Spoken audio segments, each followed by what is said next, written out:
우리 옆 사람과 한번 인사하시겠습니다. 잘 오셨습니다. 잘 오셨습니다. 고생하셨습니다. 고생하셨습니다. 고생하세요. 이렇게 고생하세요. 네. 우리 어제부터 우리 미취학부 어린이부 여름 신앙훈련이 시작되어졌는데 우리 많은 선생님들 나오셔서 얼마나 땀을 흘리고 애를 써주시고 또 힘을 다하시는지요. 너무 감사하고 또 우리 아이들 정말 우리 교회 안에서 마음껏 뛰어놀고 또 거기에서 은혜 받고 또 찬양하고 하는 모습들을 보니까 얼마나 감사한지요. 지금 교회 학교가 점점 어려워지고 힘들어지고 있다는데 우리 교회가 정말 교회 학교가 막 살아있고 우리 선생님들의 그 열정과 그 열심, 그 헌신이 얼마나 큰지요. 너무 감사합니다. 고생하셨습니다. 또 우리 교회 학교 지원팀 권사님들 점심 준비하고 또 간식 준비하시고 또 저녁까지 또 준비해서 하는데 땀을 뻘뻘 흘려주시고 너무 감사합니다. 너무 수고하셨습니다. 이런 일들이 우리 교회에 계속 있어서 정말 우리 교회가 이 믿음이 세대를 넘어 또 세대로 이어지는 그런 복된 일들이 있기를 늘 기대하시고 또 함께 해주시고 또 기도해 주시기를 주님의 이름으로 부탁을 드립니다. 그 가운데에 어떤 소식을 하나 들었는데 우리 선생님들도 많이 땀을 흘렸지만 우리 청소년부에서도 아이들이 많이 이렇게 도와주는 모습을 보면서 그 가운데 우리 양소연이라는 친구가 있어요. 그 친구가 아이들이 개판이거든요. 초등학교 애들이 또 우리 교회의 특징이 뭐냐면 믿지 않는 가정에서 나오는 애들이 많다는 거예요. 그리고 이번에는 미취학부하고 같이 하고 또 믿지 않는 가정에서 나오는 아이들이 많다 보니까 이게 뭐냐면 선생님들이 애를 쓰는 만큼 아이들이 통제가 잘 안 되거든요. 그걸 이 중학교 3학년인가요?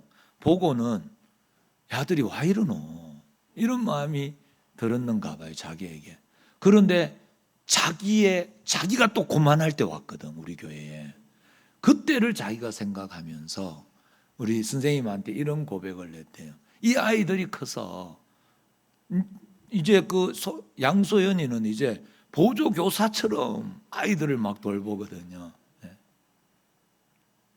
그는 자기의 모습을 바라보면서 이 아이들도 그렇게 자랄 것이다 기대를 가지는 거예요. 이 양소연이가.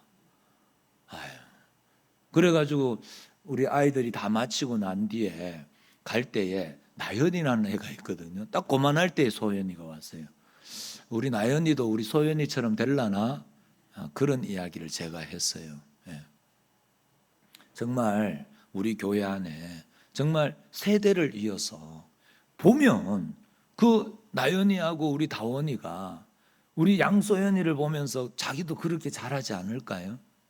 지금은 천방직추까지 뛰어다니지만 그러나 반드시 그날이 올 줄 믿습니다. 그냥 오지는 않아요.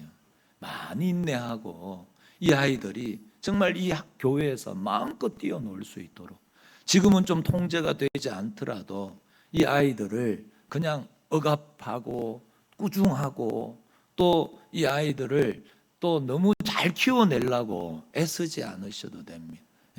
이 아이들은 우리 교회에서 뛰어놀면 될 줄 믿습니다. 딴 데로 가지 않도록만 우리 이렇게 울타리만 쳐주면 되지 않을까요? 우리 어린이부 선생님들 우리 함께 하는데 얼마나 힘든 줄 다 알고 있습니다.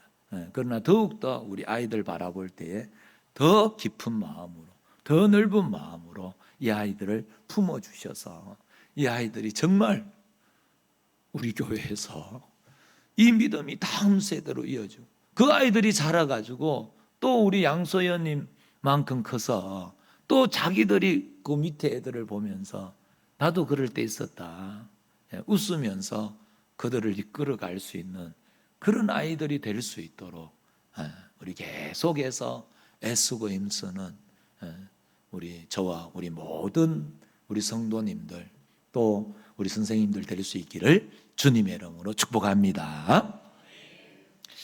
하여튼간 너무 수고가 많습니다. 계속해서 이 일들이 일어나기를 다시 한번 주님의 이름으로 축복합니다. 지난 시간에 우리는 에베소서 5장을 이제 마무리했습니다. 그리고 이제부터 이제 에베소서 5장 이야기 가운데에 결혼 이야기, 부부 이야기를 계속했잖아요. 이제는 부모와 자녀의 이야기로 이제 넘어가려고 해요.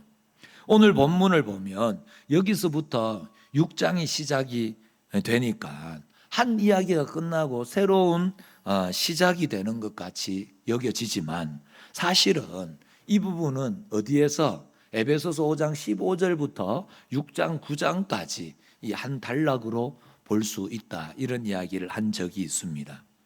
지금 우리가 살펴보려고 하는 내용은 어디에 이어지냐면 에베소서 5장 18절 말씀, 술 취하지 마라. 이는 방탕한 것이니 오직 성령으로 충만함을 받으라 라는 이 부분에 있어서의 실제적인 요구를 받는 부분이다 라고 말씀도 드렸습니다. 그러니까 성령으로 충만함을 받은 사람들의 실천 사항들, 진짜 해내야 되는 내용들을 우리가 함께 나누고 있죠. 그러니까 여기서 성령으로 충만함을 받는다, 이 이야기는 성령으로 충만하게 받아 가슴이 뜨겁다든가 또 마음이 벅차다든가 하는 이런 문제로 끝내는 것이 아니라 우리 안에 열정만, 불같은 열정만으로 끝나는 것이 아니라 그 벅찬 감격이, 그 열심이 나를 어디로 인도하는가, 나를 어디로 인도하는가에 대한 실제적인 요구들이라는 것이죠. 그게 분명히 있어야 된다는 겁니다.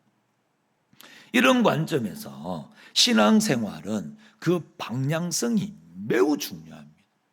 신앙이 방향 없이 그냥 열심만 있고 간격만 있고 향방 없이 열정만 있으면요, 너무 곤란한 일들이 많아집니다. 오히려 신앙 공동체를 깨트려 버리는 일들이 많이 있었다는 거죠. 그게 우리 과거의 우리의 모습들 아닙니까? 한국 교회가 얼마나 뜨거웠어요. 그런데 그 뜨거워지는 것 때문에 교회가 갈라지고 교회에 문제가 생기고 어려움을 겪은 것이 지난 과거의 우리의 모습들 아닙니까? 우리 교회 학교가 지금 막 열심을 가지고 달려나가는 데에 방향성이 흐트러지면 안 됩니다. 방향이 뭐죠? 이 행사를 잘 치러낸다, 이게 우리의 방향이 아니죠. 여기 우리 아이들이 여기에서 은혜 받고 여기에서 기쁨을 누리고 여기에서 뭐냐면 그들 안에 하나님이 주시는 놀라운 역사들이 일어나야 되지 않겠습니까? 그러려면 우리 아이들이 더 여기에서 자유함이 있어야 돼요. 물론 우리가 여러 가지 부분으로 이 아이들을 잘 이끌어가는 방향이 있어야 되지만 아이들이 여기에서 통제된다, 여기에서 우리 아이들이 억압을 받는다, 그게 선한 일이든 아니든 상관없이 말입니다. 우리는 아이들이 더 잘되게 하기 위하여서 아이들을 우리가 통제하고 또 억압하는 일들이 그 아이에게는 상처가 될 수 있다는 걸 꼭 기억하셔야 됩니다. 그래서 우리 박정희 대통령, 우리 예전에 박정희 대통령이 그러잖아요. 상모교회에서 신앙을 떠난 이유가 너무 선생님들이 그때에는 뭐 이 맨발로 다니고 이러니까 꼬질꼬질 하잖아요. 그러면 자꾸 나무라니까 그때부터 교회를 안 나갔다 하잖아요. 우리 아이들이 올 때에 더 사랑으로 품고 우리가 왜 교회 학교에 열심을 내는지 그 방향성을 잃어버리지 않기를 간절히 바랍니다. 여하튼 간에 우리의 신앙은 이 방향성이 매우 중요하다라는 것을 놓치시면 안 됩니다. 그러니까 우리가 성령 충만함을 받아가지고 하나님의 사람으로서 신앙의 가장 깊고 복된 경지에 갔을 때에 우리의 마음이 풍성해지고 정말 하나님 말씀으로 충만하고 은혜 충만하고 감사 충만하고 믿음 충만할 때 그것이 어디에서 드러나야 될까요? 우리의 가장 가까운 사람에게 우리의 변화된 모습이 그들에게 영향력을 끼쳐야 된다, 이 말이죠. 그게 어디죠? 부부 관계에서, 자녀와 부모 사이에서, 그리고 상정과 종의 관계에서 그 성령으로 충만한 모습들, 우리의 이 넉넉함, 이 예수 믿는 기쁨, 만족, 또 이 멋이 그들에게 먼저 나타나야 한다는 거죠. 이런 측면에서 우리의 신앙은 삶의 현장에서 실제가 되어져야 될 줄 믿습니다. 삶의 현장, 그걸 참된 신앙이다, 성숙한 신앙이다, 이렇게 이야기하죠. 그리고 성령 충만을 받은 자들, 신자의 가장 중요한 내용을 채운 자들이 불신자와 무엇이 다른가, 이 불신자의 삶과 무엇이 다른가라는 비교에서 언제나 우리는 그 실천 사항이 에베소서 5장 21절이 원리가 되어져야 됩니다. 그리스도를 경외함으로 피차 복종해라. 이것이 우리의 원리가 되어져야 된다. 피차 복종하는 거예요. 서로 복종하는 거죠. 이런 측면에서 우리의 실천 강령은 언제나 복종하는 거예요. 복종이 우선이에요. 복종한다는 것은 뭡니까? 군림하지 않는 거거든요. 그래서 예수를 믿으면 다른 사람을 이렇게 앞에 군림하지 않습니다. 상대방을 누르지 않고, 우리 어린 자녀들이라고 해서 그걸 힘으로 누르지 않습니다. 그걸 억압하지 않는다는 것이죠. 상대방을 짓밟지 않고 양보하는 것이고, 오른뺨을 맞으면 왼뺨을 대고요, 억지로 오리를 가자 그러면 십리를 가고, 섬김을 받는 것이 아니라 섬기는 자로 서 있는 것이죠. 이게 성령 충만한 삶의 내용입니다. 이런 차원에서 우리는 경쟁하지 않습니다. 경쟁하지 않아요. 어제도 이렇게 보니까 이제 미취학부하고 어린이부가 한 7시 넘게까지 막 이렇게 했어요, 저녁. 그리고 이렇게 싹 이렇게 빠져나가니까 그 다음에 다시 또 밀물처럼, 밀물은 나가는 건가? 설물이 나가나? 생각이 잘 안 나. 설물이 나가는 거예요? 밀물이 나가는 거예요? 밀물이 나가는 거예요? 설물이 나가는 거예요? 다시 민물처럼 뭐냐면 청소년부 선생님들이 싹 돌아가지고 다시 세팅을 하는 거예요. 오늘 그 친구 초청 주일이 있는가 봐요. 그걸 다시 세팅을 또 다시 싹 하는데, 진짜로 기다렸다는 듯이 밀려 나오는 거예요. 경쟁하듯이. 이런 걸 뭐라 그러죠? 선의의 경쟁이라고 그래요. 선의. 우리에게 경쟁이 없다는 건 선의의 경쟁이 없다, 이런 이야기가 아니고 서로 헐뜯고 서로 뭡니까? 잡아먹는 경쟁이 우리에게는 없어진다는 거예요. 그래서 우리가 성령으로 충만함을 받으면 약육강식의 원리에서 맨 처음 여기에서 벗어나게 되어집니다. 약육강식은 세상의 방식이거든요. 세상의 사고방식. 세상은 다른 상대방을 잡아먹어야 자기가 살 수 있거든요. 다른 사람을 짓밟아야 자기가 올라갈 수 있잖아요. 이게 세상적인 사고방식, 약육방식의, 약육강식의 원리입니다. 여기에서 맨 처음 우리가 벗어나게, 누가요? 성령으로 충만한 사람, 예수 믿는 사람이죠. 그렇기에 우리는 부부관계에서도 누구를 압제하는 것이 아니라 자기 욕심을 이루기 위해 상대방을, 그러니까 남편이나 아내를 강요하고 싸우고 하는 관계에 우리는 서지 않습니다. 여기에서 자유해지는 거죠. 그리고 그게 뭡니까? 피차 복종하는 거예요. 서로 복종하는 거예요. 남편은 아내에게, 아내는 남편에게 복종하는 거죠. 이렇듯 복종이 신자의 신앙생활에 있어서 가장 대표적인, 가장 우선하는 원리이기 때문에 우리가 앞서도 살펴보았지만 부부관계 속에서 서로 복종하는 것이, 남편이 사랑하는 걸 먼저 이야기하는 게 아니라 복종에 대해서 먼저 나눴잖아요. 그래서 아내들아 남편에게 복종해라 이 이야기를 먼저 했습니다. 남편 이야기를 하기 이전에 아내 이야기를 먼저 했잖아요. 복종 이야기.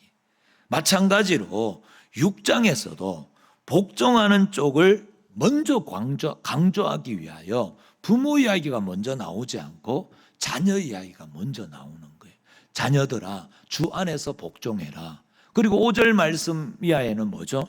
상전들아 종들아 상전 이야기가 먼저 나오지 않고 종들아 상전에게 순종해라 이야기가 먼저 나오죠. 왜요? 복종하는 쪽을 먼저 강조하기 때문에 그렇습니다. 그러나 그것은요 복종이 먼저 나온다 해가지고 그것이 상대방에게 위에 굴림해도 좋다 이야기는 결코 아니다라는 걸 계속 살펴봤죠. 이런 원리 속에서 우리는 이제 오늘 본문 말씀으로 우리 신자들이 가정을 어떻게 꾸려야 하고 부모 자녀의 관계가 어떤 것인가 하는 대표적인 성경의 가르침을 우리가 배워야 되고 또 이 말씀으로 우리 가정을 다스려야 된다는 거죠. 이 말씀으로. 이 말씀이 원리가 되고 그게 뭐죠? 피차 복종하는 이 원리. 이거 말씀이 원리가 되고 기준이 되고 원칙이 되어져야 됩니다. 누구에게? 예수 믿는 가정 말입니다. 예수 믿는 가정. 예수 믿지 않는 가정에게는 이걸 요구할 수가 없습니다. 그러나 예수 믿는 가정은 이것으로 우리의 가정을 다스려 가야 한다는 거죠. 지금 우리가 지금 예배를 드리고 있잖아요. 이 예배를 드린다는 건 아이고 1시간 뭐 하나님께 드리겠습니다. 이 정도가 아닙니다. 예배를 드린다는 것은 우리가 세상적으로 살지 않겠습니다. 우리가 세상적인 사고방식 뭐죠? 약육강식이라고 그랬잖아요. 이 세상적인 사고방식, 세상 풍조, 세상 유행 따라 우리는 살지 않고 우리가 신앙인으로 살겠습니다. 하나님을 기준으로 하나님 말씀을 기준으로 살겠습니다. 이런 우리의 신앙 고백이요 우리의 결단인 줄 믿습니다. 그래서 예배를 드린다는 건 그런 결단이 포함되어져 있죠. 내가 오늘 이제 7월 셋째 주가 시작되는데 이 한 주간은 내가 하나님 말씀을 기준으로 살겠습니다. 결단하는 시간이 이 예배의 시간이라는 거죠. 그러면 우리가 신앙적으로 살겠다고 결정했다면 우리는 우리가 필요한 쪽으로 하나님을 끌어당기는 것이 아니라 하나님이 기뻐하는 쪽으로 우리가 가야 된다는 거죠. 아멘이십니까? 하나님이 기뻐하시는. 왜요? 그게 진짜 복이니까. 진짜 행복이 어디에 있습니까? 하나님께 있는 줄 믿습니다. 그래서 우리는 하나님이 기뻐하는 쪽으로 우리가 가야 한다는 거죠. 그러면 우리는 반드시 에베소서 6장 1절 말씀 자녀들아 주 안에서 너희 부모에게 순종해라. 이것이 옳으니라. 이 말씀에 우리가 먼저 항복하고 우리 자녀들에게 반드시 가르쳐야 될 줄 믿습니다. 자녀들에게도 우리 자손들에게도 가르쳐야 될 말씀이죠. 그런데 문제는 이게 그리 만만하지 않다는 거예요. 왜요?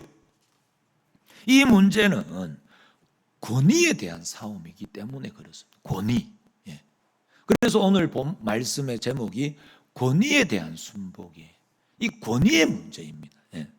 그러니까 이 문제는 부모, 자녀 간의 문제뿐만 아니라 기성세대와 젊은 세대의 문제이기 때문에 어렵습니다. 기성세대와 젊은 세대. 여기에는요, 아주 커다란 세대 간의 갈등, 세대 간의 충돌이 있습니다. 충돌이 있어요. 예전에는 세대 간의 이 격차, 세대 간의 갈등 이런 이야기가 없었어요. 왜요? 그때는 권위가 권위대로 인정이 되었기 때문에 그렇습니다.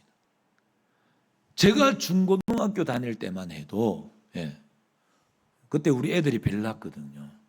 그래가지고 숨어가지고 이 담배를 피우다가 아니면 학교 마치고 이제 차에서 내려가지고 바로 한 대를 이렇게 물어요, 애들이.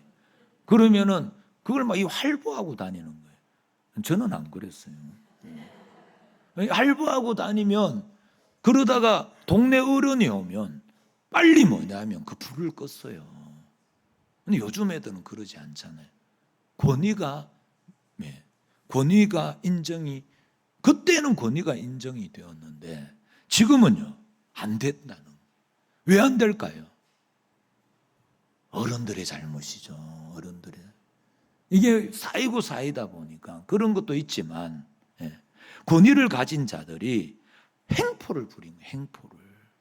권위를 가진 자들의 행포에 대한 부작용이다. 이것도 부인할 수 없는 사실 아닙니까? 너무 꼰대가 되어졌고 너무 그걸 해먹었다 이 말이죠. 너무 억압한 거예요. 그 권위를 가지고 억압하고 그걸로 우리를 통제하고 막 그런 것들이 이제 부작용으로 나타나는 것도 있죠. 그래서 젊은 세대는 이 권위에 대해서 이를 갈기 시작한 거예요. 이를 갈기 시작. 그러다 보니까 이제는 뭐 어른이면 다가 이런 어떤 세상 풍조에 우리가 흘러가고 있는 거죠. 권위의 세 가지 상징이 뭘까요? 부모, 학교, 교회입니다. 교회. 그러니까 부모, 학교, 교회는요, 이 하나님의 권위거든요. 요즘 풍조를 한번 보세요. 제일 많이 우리 자녀들이 무너지는 게 가정, 그 다음 학교, 그 다음 교회입니다. 이 세 가지. 요즘 풍조를 한번 보면 아이들이 부모의 말을 잘 안 듣습니다. 왜 그럴까요?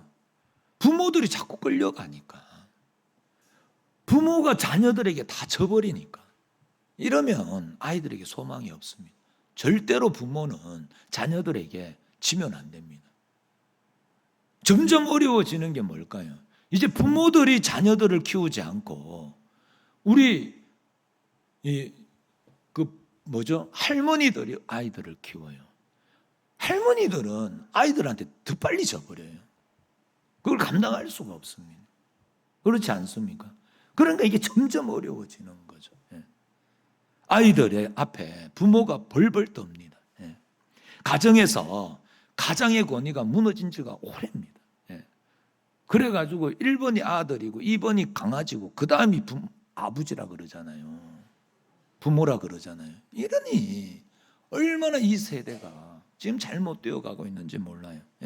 맛있는 거 있으면 예전에는요, 제일 맛있는 부위는 어른한테 먼저 드렸어요. 그런데 지금은요, 애들이 제일 먼저 그 맛있는 걸 먹습니다.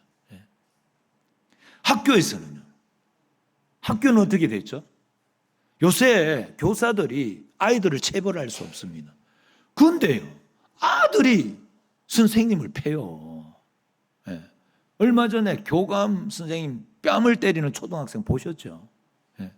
그런데도 당당하게 부모가 와가지고요, 우리 잘못 없다 그러고요. 희한한 세상입니다. 교권이 완전히 무너졌죠.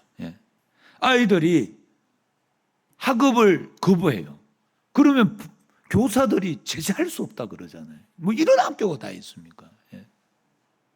그리고 묘하게도 이런 풍조 속에 있다 보니까 아이들이 교회를 싫어합니다. 교회를 거부하고 있어요. 교회를 거부한다는 건 뭐냐면 권위를 거부하는, 하나님의 권위마저도 무너지고 있다는 겁니다. 그것은 모두 다 권위에 대한 도전이에요. 권위. 그냥 뭐 말 한 번 안 듣는다 이런 이야기가 아니라는 거죠. 로마서 1장 28절에서 31절 말씀입니다. 또한 그들이 마음에 하나님 두기를 싫어하며 하나님께서 그들을 그 상실한 마음대로 버려두사 합당하지 못한 일을 하게 하셨는데 곧 모든 불의, 추악, 탐욕, 악의가 가득한 자요, 시기, 살인, 분쟁, 사기, 악독이 가득한 자요, 수군수군하는 자요. 30절, 31절은 다 같이 시작.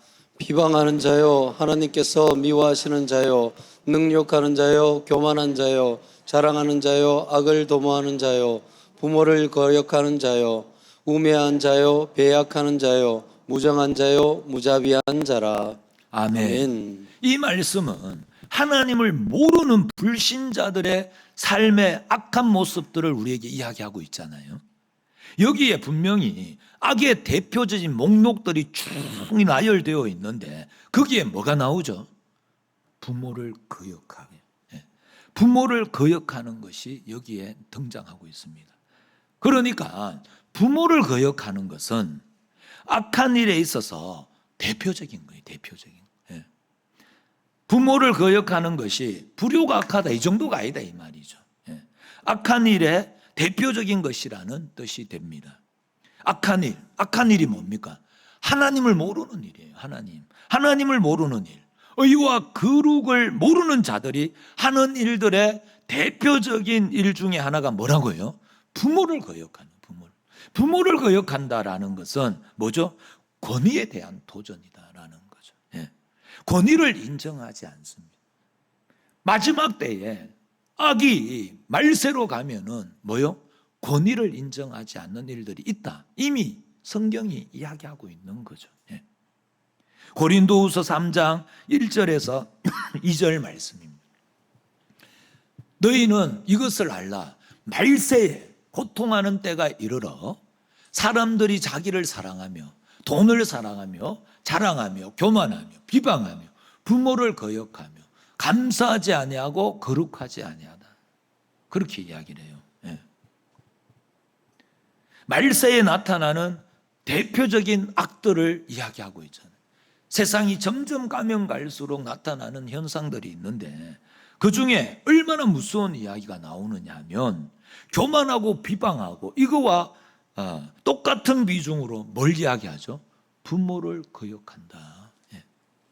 이런 이야기가 나오죠. 부모를 거역하니 무서운 이야기입니다. 그냥 불효 한번 한다 이런 이야기가 아니에요. 이건 정말 무서운 이야기로 성경이 무서운 이야기다라고 성경이 우리에게 기록하고 있죠. 예. 이건 정말 부모를 거역한다는 건 권위를 인정하지 않는다는 건 무서운 이야기예요. 예. 여름이 되면 공포 영화가 많이 이렇게 개봉이 되잖아요. 그 공포 영화보다 더 무서운 이야기를 지금 하고 있는 거예요. 부모를 거역한다는 것은 권위에 대해서 인정하지 않고 순복하지 않는다는 건 무서운 이야기. 예. 그러나 교회는요. 성경은 뭐라고 이야기하고 있죠? 예. 세상은 그렇게 흘러갑니다. 점점 더 권위에 대해서 인정하지 않고 부모를 거역하고 어른들을 존중하지 않을 겁니다. 그러면 성경은요. 너희도 그래 살아라. 그렇게 이야기하고 있습니까? 아니요. 그렇지 않습니다. 에베소서 6장 1절 말씀입니다. 다 같이 시작. 자녀들아 주 안에서 너희 부모에게 순종하라. 이것이 옳으니라. 아멘. 성경은 완전히 세상과 다르게 말세로 갈수록 너희는 그러면 안 된다. 그렇게 정확하게 이야기하는데 그게 뭐죠? 자녀들아 주 안에서 부모에게 순종해라 라고 이야기합니다. 그러니까 우리는 권위에 대해서 순복해야 됩니다. 예. 부모의 권위, 어른의 권위, 하나님의 권위에 반드시 우리는 순복해야 한다는 거죠. 예. 우리는 어른을 어른으로 대접해야 돼요. 어른은 어른으로 대접해야 돼요. 예. 나이라는 것은 아주 중요한 질서입니다. 하나님이 이 질서를 굉장히 중요시 여겨요. 왜요? 하나님은 무질서의 하나님이 아니라 질서의 하나님이시기 때문에 그렇습니다. 그래서 이 질서가 깨어지는 걸 하나님이 굉장히 싫어하세요. 예. 이런 측면에서 우리가 어른이 고집을 부리면 우리는 따라주어야 돼요. 예. 우리 어른들이 나이가 들면 들수록 더 이렇게 깊어지고 넓어지는 경우도 있지만 고집이 또 세지는 경우도 있거든요. 그럴 때는 그 고집을 인정해 주어야 됩니다. 예. 저희 어머니는 치매에 치매가 있잖아요. 그러면 우리 어머니가 정확한 판단을 할 수 있을까요? 지금은 그냥 그 문이 있으면 우리 어머니는 또 눈도 안 보이시잖아요. 그러면 그 문 때문에 여기 걸리고 저기 걸리고 그러시거든요. 그래서 문을 안 달았어요. 방으로 들어가는 문을. 근데 또 달아달라네. 또 얼마 전엔 또 달아달라 그래가지고 또 이신은 목사님한테 부탁했어요. 그런데 또 달기 싫대요. 또 달아달라 그래가지고 지금 주문해가지고 지금 내일 답니다. 왜 달아야 될지 이유를 모르겠어요, 저는. 그러나 그게 토달지 않습니다. 네, 알겠습니다. 그냥 다는 거예요. 돈도 허비하고 마음도 상하고 뭐 여러 가지로 어려움이 있지만 그냥 달아드리는 거예요. 네. 왜요? 고집을 피우니까 따라주는 거죠. 네. 그러니까 부모님이 고집을 피울 때, 어른들이 고집을 피울 때 따라주는 것, 이 마음이 생기는 게 좋은 거예요. 그냥 이게 그냥 옳다 이 말이죠. 네. 그래서 이런 이야기도 있잖아요. 부모에게 효도하는 것은 효도할 마음이 생기는 그 자체가 이미 복이다. 아멘이시죠? 그냥 그 자체가 복인 거예요. 정말 그렇습니다. 질문을 드립니다. 지금도 우리는 부모님과 친하세요? 아니면 아직까지도 피튀기게 싸우고 계신가요? 어떠세요? 부모님과의 관계가 원만하십니까? 아니면 아니에요? 부모와의 관계가 원만해지니 참 어렵습니다. 어려운 문제예요. 그런데 여기서 왜 어려워지냐면 여전히 누가 잘했느냐 잘못했느냐 누가 맞느냐 틀렸느냐 따지면 여기에는 평안이 없습니다. 그런데요, 우리가 자녀된 우리가 무조건 지기로 하면 여기에 평안이 깃들 줄 믿습니다. 져주면 돼요. 우리가 우리 부모님에게 이기면 평안이 없어요. 우리 부모님들이 대부분 우리보다 많이 배우지 못했잖아요. 우리보다 합리적인 생각을 할 수 없어요. 정상적인 겁니다. 거기에 뭐가 옳으냐 틀리냐 따지면 거기에는 소망 없습니다. 따지지 마세요. 그냥 져야 돼요. 그걸 성경이 그게 옳다 이야기하는 거예요. 그게 잘하는 거다. 우리가 그렇게 이야기하고 있잖아요. 이것만은 우리가 절대로 놓치지 않아야 한다는. 져야 된다. 부모님에게 무조건 지자. 죄란 뭘까요? 죄. 일종의 자존심이에요. 죄라는 건. 하나님의 권위마저도 참지 못하는 자존심. 이게 죄입니다. 이런 측면에서 죄란 내가 옳다고 고집 부리는 거예요. 내가 옳다고 고집하는 거. 윗사람이나 아무리 높은 사람이라도 심지어 부모, 아니요, 하나님마저도 나에게 뭐라고 말하는 것을 못 참는 것. 이게 죄입니다. 왜 못 참죠? 내가 옳으니까. 내가 옳잖아. 이거 내가 옳기 때문에 그래요. 이런 측면에서 우리가 무슨 일을 할 때 저 사람은 왜 저 바보같이 저러나 라는 생각이 쑥 들어오면 지금 내가 죄를 짓고 있구나 이렇게 생각하는 게 옳습니다. 왜요? 내가 기준이 됩니까? 성경에는 내가 기준 되라 이렇게 이야기하지 않습니다. 언제나 하나님 말씀이 기준이죠. 내가 옳고 모든 것에서 기준이 내가 되면은 그건 다 뭡니까? 죄가 되더라라는 거죠. 우리는 바로 이런 권위를 잃어버린 모두가 내가 기준이 돼버린 거죠. 지금 우리는 그런 시대에 살고 있습니다. 진리라는 것이 하나님 말씀도 아니고 세상의 어떤 사회의 어떤 그런 어떤 도덕 윤리도 아닙니다. 지금은요. 진리라는 건 뭐냐면 내가 즐거우면 진리가 돼버리는, 내가 만족하면 그게 진리가 돼버리는 세상에 우리가 살고 있습니다. 이렇듯 우리는 바로 이런 권위를 잃어버린 사회에 살고 있습니다. 하나님을 두려워하지 않아요. 권위가 무너져 버리면 부모를 거역하는 정도가 아니고요, 하나님을 두려워하지 않습니다. 하나님을 믿지 않는 불신앙 속에 우리가 떠밀려가고 있어요. 안 됩니다. 우리는 세상 풍조와 세상 유행을 따라갈 수 없습니다. 정신 바짝 차리세요. 정신 바짝 차리세요. 예. 다시 한번 질문합니다. 하나님을 믿으세요?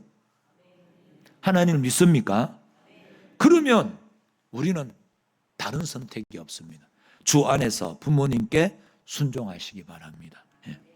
어른에게 순종하셔야 돼요. 예. 그것이 옳습니다.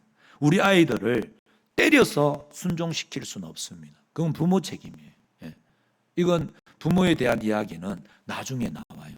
예. 그러나 자녀된 우리는요, 자녀들은 어떠한 문제에서도 부모를 원망하거나 반대하거나 대등하게 싸워서는 안 됩니다.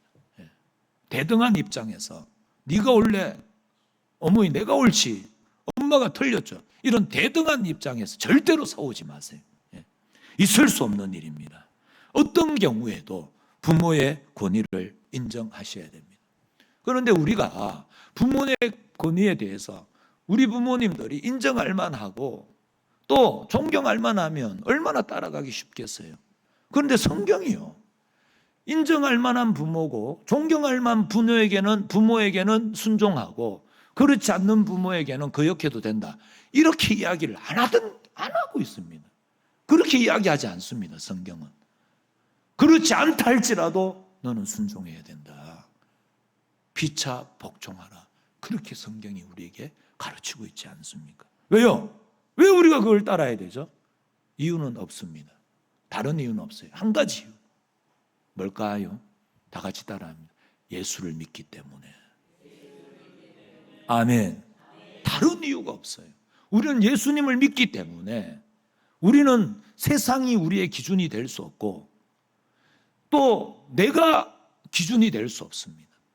우리는 하나님 말씀이 기준이 되어야 되고 예수님이 우리의 기준이 되어야 될 줄 믿습니다. 이게 우리의 삶의 원리고 원칙이고 힘들어도 우리는 따라가야 되는 거죠. 예.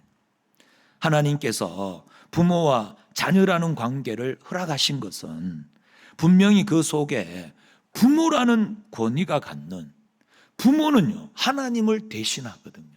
예.